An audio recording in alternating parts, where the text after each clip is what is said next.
Hey guys, I'm doing a bunch of seed planting again today. I wanted to share them before I got into it first, though.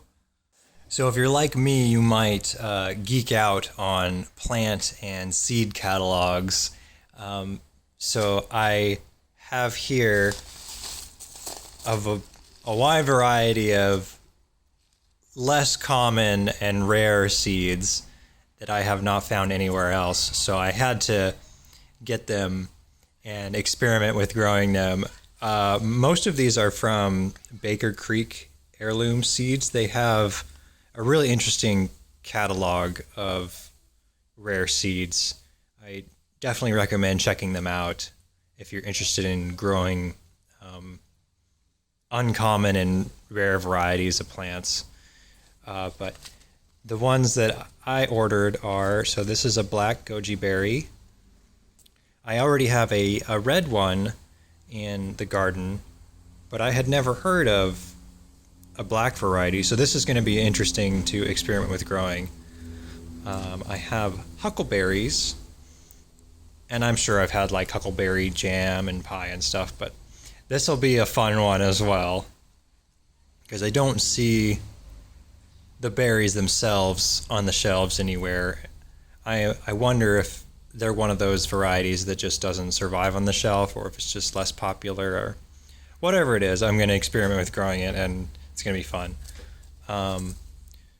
This one is not necessarily less common, but it is yet another variety of mint to add to my collection. It is a horehound, and I think this will bring me up to like 22 or 23 varieties of mint once I have this. This one is fascinating to me. This is glass gem corn.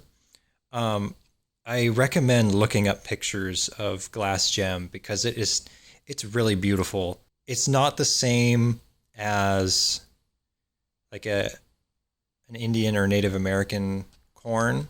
It is, so as I understand the story of glass gem corn, someone, I forget his name, just crossbred a bunch of different types of corns over and over and over again, and eventually had a corn that just had all sorts of crazy colors in the kernels, and it's become an heirloom variety because it's as I understand it, is stabilized, and now the seeds produce that same behavior in the colors of the kernels. So it's really interesting, and I am looking forward to growing this one. I have a moonflower, and I've experimented with a couple moonflowers before, and sadly didn't get them to grow much. But now that I've come a bit further in my gardening and growing knowledge, I'm going to give it another crack at growing moonflowers. So this will be another interesting experiment. This was a free seed variety that they sent me. They're little bulb-sized carrots. So that'll be an interesting one. And I have a couple from the San Diego Seed Company.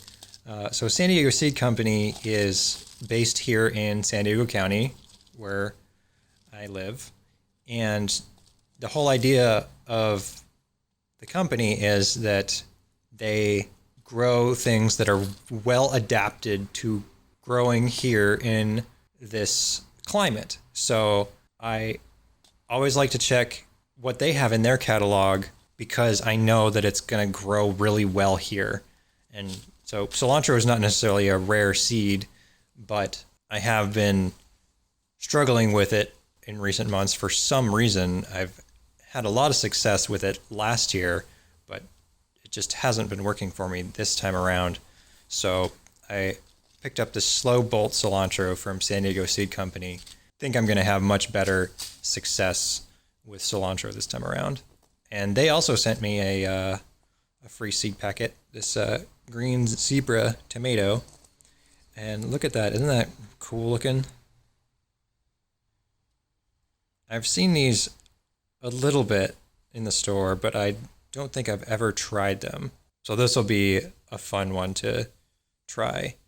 I am also growing a similar tomato. I don't know if it's actually the same one, an heirloom variety that I brought home and saved seeds from. It was green, similar to this. So I wonder if it's the same variety. But we shall see when we get these growing. But these are the seeds that I'm going to be planting today, and hopefully I'll have some fun updates about these going forward.